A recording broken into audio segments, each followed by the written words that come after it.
Very good morning all. I am Pinki Malik, lecture in economics.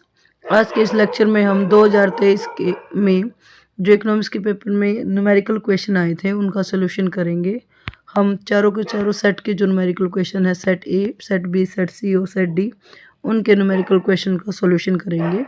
इससे पहले हमने प्रैक्टिस सेट में जो न्यूमेरिकल क्वेश्चन आए थे उनका सोल्यूशन किया था। तो आज का लेक्चर शुरू करते हैं। आज हम हरियाणा बोर्ड का क्लास 12वीं का इकोनॉमिक्स पेपर का जो 2023 में आया है उसका सोल्यूशन कर रहे हैं। तो सेट ए का जो 13 क्वेश्चन है न्यूमेरिकल क्वेश्चन, निजी क्षेत्र को निवल गृह उत्पाद से प्राप्त कारक आय ज्ञात कीजिए। हमें निवल क्षेत्र निजी क्षेत्र को जो निवल यानी कि शुद्ध गृह उत्पाद प्राप्त होता है वो निकालना है। कारक आय पर जो आय निकलती है किसी भी देश की जो राष्ट्रीय आय है हम दो तरह से निकालते हैं, या तो कारक लागत पर या उसकी बाजार कीमत पर। तो जो बाजार कीमत है वो वस्तु और सेवाओं को माप कर निकाली जाती है। एक वर्ष के अंदर जितनी भी वस्तु और सेवा का उत्पादन हुआ है जब उनका हम जोड़ते हैं तो वो बाजार कीमत पर सकल घरेलू उत्पाद के बराबर होती है। लेकिन उसी वर्ष अगर हमें साधनों को जो आय प्राप्त होती है उनको जोड़ते हैं तो हमें कारक लागत प्राप्त होती है। कारक लागत हमें शुद्ध प्राप्त होती है, जबकि जो बाजार कीमत पर जो हमें घरेलू आय प्राप्त होती है वो सकल निकलती है। इस क्वेश्चन में हमें निजी क्षेत्र को जो प्राप्त होने वाली है आय है वो निवल घरेलू उत्पाद निकालना है, यानी कि किसी देश की राष्ट्रीय आय में से निजी क्षेत्र का भाग कितना होगा वो हमें निकालना है। हम जानते हैं किसी देश के अंदर दो क्षेत्र होते हैं। जैसे भारत एक मिश्रित अर्थव्यवस्था है तो उसमें दो क्षेत्र हैं, एक निजी क्षेत्र है और एक सरकारी क्षेत्र है, यानी कि प्राइवेट सेक्टर और सरकारी क्षेत्र दोनों मिलकर काम कर रहे हैं। तो किसी देश की जो राष्ट्रीय आय है या घरेलू आय है उसके दो भाग हैं, एक निजी आय, ये निजी व्यक्तियों को प्राप्त होने वाली आय जो प्राइवेट फर्म को चली जाती है, दूसरी है सरकारी उद्यमी को जो आय प्राप्त होती है। तो दो अलग अलग क्षेत्रों में डिस्ट्रीब्यूशन होता है किसी देश की घरेलू सीमा का। तो हमें निजी आय का निकालना है। तो निजी आय को हम कैसे निकाल सकते हैं, जो भी घरेलू आय होती है उसमें से अगर हम सरकारी योगदान है उसको माइनस कर देंगे तो हमें निजी क्षेत्र को जो आय मिलेगी उसको हम ज्ञात कर सकते हैं। सबसे पहले हम ये जान लेते हैं जो कारक आय है यानी कि साधन आय है वो क्या होती है। साधन आय कारक लागत पर जब हम साधन आय निकालते हैं तो साधन से अभिप्राय हमारे वे सभी साधन से है जो उत्पादन में मदद करते हैं। तो हम जानते हैं जो हमारे साधन है वो भूमि, श्रम, पूंजी और उद्यम है। चार साधन है हमारे उत्पादन के। इन्हीं को जो आय प्राप्त होती है उनके जोड़ को हम साधन आय कहते हैं। तो अलग अलग तरह से आय प्राप्त होती है और जब हम राष्ट्रीय आय की गणना करते हैं तो इनको अलग अलग नामों से जानते हैं। यानी कि जो श्रम यानी कि कर्मचारी है उसको जो भी वेतन मिलता है तो उसे हम बोलते हैं कर्मचारियों का पारिश्रमिक। उसमें कर्मचारियों का वेतन भी शामिल होता है, सामाजिक सुरक्षा में मालिकों का योगदान भी शामिल होता है, उसको जो अन्य सुविधा मिलती है किस्म के रूप में जैसे कार वगैरह मिलती है वो सारी की सारी जो चीज़ें शामिल होती हैं वो कर्मचारियों के पारिश्रमिक में होती है। फिर जैसे भूमि, पूंजी और उद्यम को जो भी मिलता है उनको मिलने वाली आय, जैसे इसमें है परिचालन अधिशेष में हम उनको शामिल करते हैं।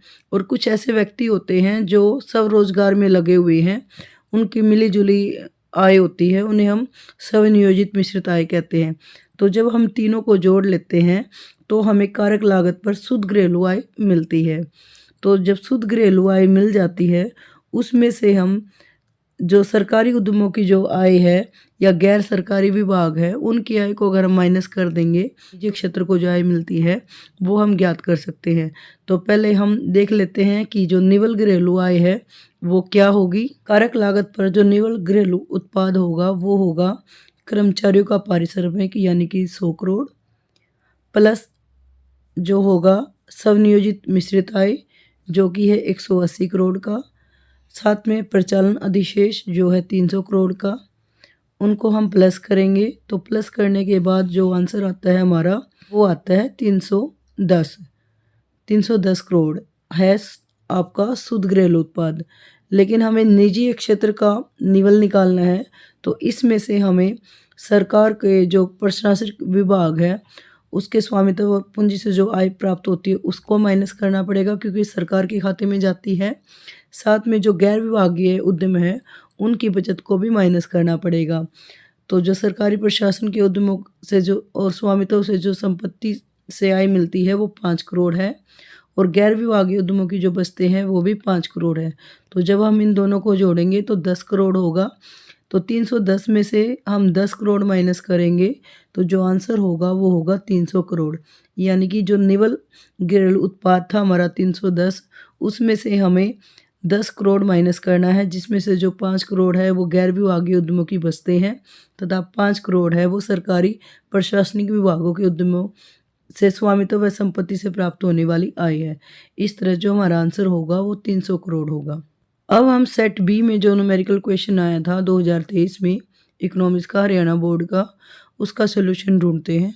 सेट बी में जो क्वेश्चन आया है वो हमें निकालना है बाजार कीमत पर सकल घरेलू उत्पाद तथा कारक लागत पर सकल घरेलू उत्पाद, दोनों चीज़ें निकालनी है, कारक लागत पर भी और बाजार कीमत पर भी।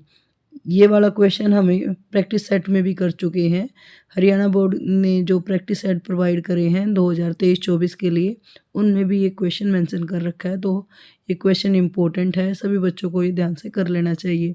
इसमें दोनों चीज़ें निकालनी है, बाजार कीमत पर सकल घरेलू उत्पाद और कारक लागत पर सकल घरेलू उत्पाद। अगर हम इसका इंग्लिश में देखें तो हमें निकालना है gross domestic product at market price and net national product at factor cost है। यानी हिंदी में तो सकल घरेलू उत्पाद निकालना दे रखा है और इंग्लिश में नेशनल इनकम फैक्टर कॉस्ट पे। तो अगर कोई इस तरह का एरर होता है तो इंग्लिश मीडियम को ही माना जाता है। तो आप नेशनल इनकम निकालना एट फैक्टर कॉस्ट पर और gross domestic product market price पर। देख लेते हैं आंकड़े क्या क्या गिवन है। फर्स्ट है निवल अप्रत्यक्ष कर। निवल अप्रत्यक्ष कर बाजार कीमत पर नेसेसरी है 38 करोड़ है। अचल पूंजी का उपभोग यानी कि स्थायी पूंजी उपभोग है 34 करोड़। विदेशों से प्राप्त निवल कारक आय -3 करोड़। किराया 10 करोड़। लाभ 25 करोड़। ब्याज 20 करोड़। रॉयल्टी 5 करोड़। मजदूरी व वेतन 170 करोड़।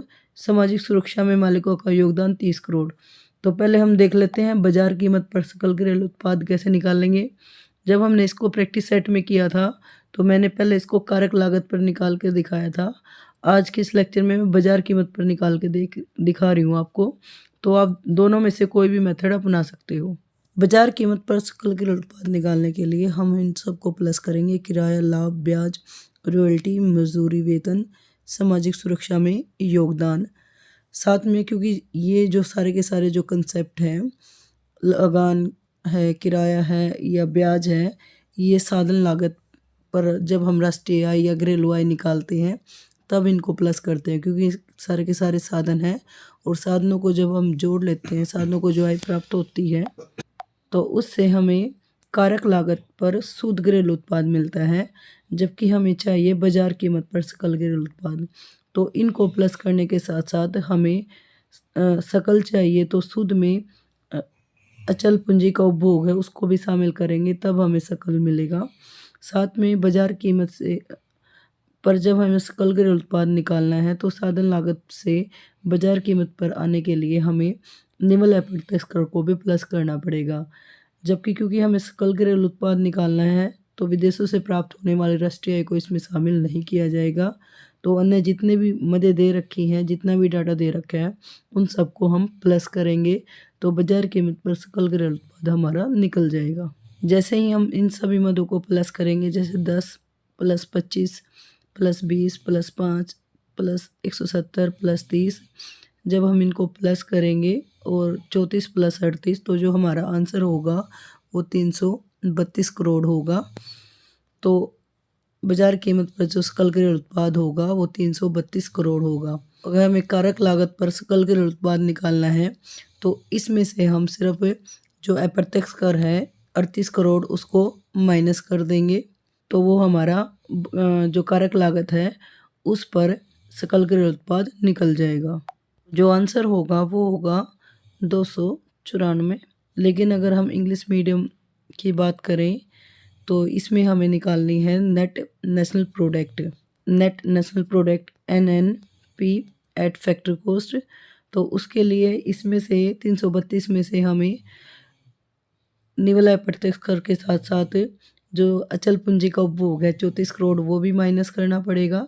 साथ में जो विदेशों से प्राप्त होने वाली आय है वो भी माइनस करनी पड़ेगी। तो जब हम इनको माइनस करेंगे तो जो हमारा आंसर होगा वो होगा 257 करोड़। हमें कुछ बेसिक कंसेप्ट सीख लेने चाहिए। जैसे अगर सकल दे रखा है तो सूद में हमें स्थायी पूंजी का उपभोग, जिसको हम अचल पूंजी का उपभोग या मूल्यह्रास बोलते हैं, उसको प्लस करना होता है। सेम ऐसे ही अगर हमें सूद निकालना है तो सकल में से मूल्यह्रास माइनस करते हैं। बाजार कीमत अगर गिवन है और हमें साधन लागत निकालनी है तो बाजार कीमत में से हम अप्रत्यक्ष कर को माइनस करते हैं। सेम ऐसे ही अगर साधन लागत दे रखी है और बाजार कीमत निकालनी है तो साधन लागत पर जो घरेलू आय होती है उसमें हम शुद्ध अप्रत्यक्ष कर को प्लस करते हैं। इसी तरह अगर हमें घरेलू उत्पाद दे रखे हैं और राष्ट्रीय आय निकालनी है तो घरेलू आय में हम विदेशों से प्राप्त होने वाली आय को ऐड करते हैं तो राष्ट्रीय आय मिल जाती है। ऐसे ही अगर हमें राष्ट्रीय आय से घरेलू आय में जाना है तो राष्ट्रीय आय में से विदेशों से प्राप्त होने वाले जो निवल कारक आय है या शुद्ध साधन आय है उसको माइनस कर दिया जाता है। तो ये बेसिक कंसेप्ट हमें अपने माइंड में रखना चाहिए, जिससे हम न्यूमेरिकल क्वेश्चन को आसानी से कर सकते हैं। अब हम सेट सी करते हैं। 2023 में जो इकोनॉमिक्स के पेपर में न्यूमेरिकल क्वेश्चन आया था क्लास 12th इकोनॉमिक्स का सेट सी में, उसका सलूशन करने से पहले हम ये जान लेते हैं कि जो पुराने पेपर हैं, ओल्ड पेपर हैं, चाहे वो 2023 का है 22 का, उनमें सभी में इम्पोर्टेंट क्वेश्चन होते हैं और जो बोर्ड है वो कई बार जो क्वेश्चन है वो रिपीट कर देता है। तो हमें एक आइडिया मिल जाता है कि किस तरह के जो क्वेश्चन हैं वो पेपर में आएंगे। तो सभी बच्चों को ये समझ लेना चाहिए कि एक बार पुराने जो पेपर हैं उनको अच्छे से स्टडी कर ले, सैम्पल पेपर को भी अच्छे से ध्यान से पढ़ ले, जिससे उनकी जो प्रिपरेशन है वो अच्छी तरह हो जाएगी। अब हम सेट सी का न्यूमेरिकल क्वेश्चन करते हैं। सेट सी में जो न्यूमेरिकल क्वेश्चन है वो सिर्फ 4 नंबर का है, लॉन्ग क्वेश्चन नहीं दिया हुआ है और हमें कीमत लोच निकालनी है, जिसमें हमें दे रखी है कीमत और मांग। पहले जो कीमत है वो 10 है, बढ़कर 15 हो जाती है, यानी कि पहले जो पी है वो 10 है, P1 है वो 15 है और जो क्वांटिटी है वो पहले 100 थी और बढ़कर Q1 है वो 50 हो जाती है। तो कीमत लॉस का जो फॉर्मूला होता है वो होता है P/Q, delta Q/ delta P। Marks के अकॉर्डिंग ये क्वेश्चन काफ़ी आसान है। तो जो पहले P है वो हमारा 10 है, Q है वो हमारा 100 है, डेल्टा Q हम निकाल लेते हैं। डेल्टा Q का मतलब Q1 माइनस Q, यानी कि 50 माइनस 100, तो जो Q होगा वो माइनस 50 होगा। ऐसे ही डेल्टा P यानी कि 15 माइनस 10 तो होगा 5। तो यहाँ हम इनकी वैल्यू पुट कर देते हैं। तो पुट करने के बाद हम सॉल्यूशन करते हैं तो 10 से 10 कैंसिल हो जाती है, यहाँ 100 है, यह 10 से 1 कैंसिल हो जाती है, तो 5 से 5 कैंसिल हो जाता है, यानी कि 5 से कम 5। तो जो इलास्टिसिटी होगी वो इक्वल 1 के होगी। क्वेश्चन में कीमत लोच बोल रखी है, ना तो ये मांग की कीमत लोच बोल रखी है ना ही पूर्ति की। अगर ये मांग की कीमत लोच बोलते तो हम फॉर्मूले के आगे माइनस लगा लेते, अगर ये पूर्ति की बोलते तो हम इसको इग्नोर कर सकते हैं। तो जो इलास्टिसिटी होगी वो इक्वल 1 के होगी, हम माइनस और प्लस को इग्नोर कर रहे हैं, तो इलास्टिसिटी इक्वल 1 है, यानी कि इकाई लोचदार। इसका जो आंसर होगा वो इकाई लोचदार होगा। अब सेट डी में जो न्यूमेरिकल क्वेश्चन आया था उसका सलूशन करते हैं। सेट डी में भी जो न्यूमेरिकल क्वेश्चन है वो सिर्फ 4 नंबर का और काफ़ी आसान है। कुल उत्पादन हमें गिवन है, औसत लागत कुल लागत हमें गिवन है, औसत लागत और सीमांत लागत हमें निकालनी है। तो जो उत्पादन की इकाइयाँ हैं वो 1 2 3 4 5 6 7 इस तरह है। कुल लागत है वो 20 36 48 56 56 52 और 50 है। औसत लागत और सीमांत लागत हमें निकालनी है। तो पहले हम फॉर्मूला देख लेते हैं। जो हमारी औसत लागत है यानी कि जो एवरेज कॉस्ट है जिसको हम AC बोलते हैं, वो होती है टोटल कॉस्ट डिवाइड Q, यानी कि जितनी भी टोटल कॉस्ट है उसको हम क्वांटिटी से डिवाइड करते हैं। तो औसत लागत निकालने के लिए क्वांटिटी से भाग किया जाता है टोटल कॉस्ट को। तो कुल लागत यहाँ 20 है और जो क्वांटिटी है 1 है, तो यहाँ जो औसत लागत होगी वो 20 के इक्वल ही होगी। आगे है, जब 2 इकाइयों का उत्पादन हो रहा है तो जो कुल लागत है वो 36 है, तो जो औसत लागत होगी वो 36 डिवाइड 2 होगी, यानी कि 18 होगी। आगे 48 है, 48 को जब हम 3 से डिवाइड करेंगे तो 16 होगी। ऐसे ही 56 है, 56 को जब हम 4 से डिवाइड करेंगे तो 14 आएगा। 56 को जब हम 5 से डिवाइड करेंगे तो 11.2 समथिंग आएगा, क्योंकि 5 एकम 5, 5 एकम 5, अगर इजी करना चाहो तो 1 बच जाएगा, तो उसके लिए 5 दूनी 10। 52 को जब हम 6 से डिवाइड करेंगे तो 6 8 से 48, इस तरह पॉइंट्स में होगा, पॉइंट 6 होगा। 50 को जब हम 7 से डिवाइड करेंगे तो 7 7 49, तो 7.1 होगा। इस तरह हम सीमांत लागत यानी कि एमसी भी निकाल लेंगे। एमसी निकालने का जो फॉर्मूला होता है वो होता है डेल्टा टोटल कॉस्ट डिवाइड में डेल्टा क्वांटिटी, यानी कि कुल लागत में कितना चेंज हुआ है वो हमारी सीमांत लागत बताती है।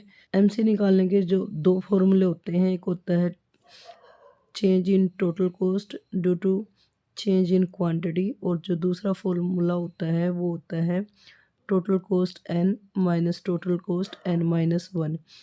एक इकाई में चेंज करने से टोटल कॉस्ट में जो चेंज होता है वो हमारी सीमांत लागत कहलाती है। तो जैसे ही एक इकाई के इक्वल जो कुल लागत होगी वो हमारी एमसी भी कहलाती है। अगर 2 इकाइयों का प्रयोग करेंगे तो टोटल कॉस्ट में जो चेंज हुआ है वो एमसी कहलाएगा, यानी कि दूसरी इकाई में से हम पहली इकाई को माइनस करेंगे, 36 माइनस 20 करेंगे तो यहाँ आएगा 16, ये हमारी एमसी होगा। तीसरी इकाई का उत्पादन करने से तो जो टोटल कॉस्ट में चेंज हुआ है वो हुआ है 48 माइनस 36, यानी कि 12। 12 का जो चेंजेस हुआ है वो हमारी सीमांत लागत कहलाएगी। ऐसे ही 56 माइनस 48, यानी कि जो 8 का चेंज हुआ है वो होगा हमारा। नेक्स्ट 56 में से 56 माइनस करेंगे तो 0। नेक्स्ट 52 में से 56 माइनस करेंगे या -4 होगा। ऐसे ही 50 में से जब हम 52 माइनस करेंगे तो -2 होगा। तो जो हमारी सीमांत लागत है वो नेगेटिव हो रही है। हम देखते भी हैं जो लागत है वो पहले बढ़ती है, उसके बाद शून्य होती है और फिर ऋणात्मक होना शुरू हो जाती है। तो आज के इस लेक्चर में हमने न्यूमेरिकल क्वेश्चन को सोल्व किया है, जो आपके एग्ज़ाम के लिए काफ़ी हेल्पफुल होगी। इकोनॉमिक्स का जो एग्ज़ाम है हरियाणा बोर्ड का वो 11 तारीख को है, 11 मार्च को। मेरी तरफ से बहुत सारी विशेष है आपको, आप खूब तैयारी करो और खूब अच्छे नंबर लेके आओ। आज के लिए इतना ही, धन्यवाद। Thanks for watching.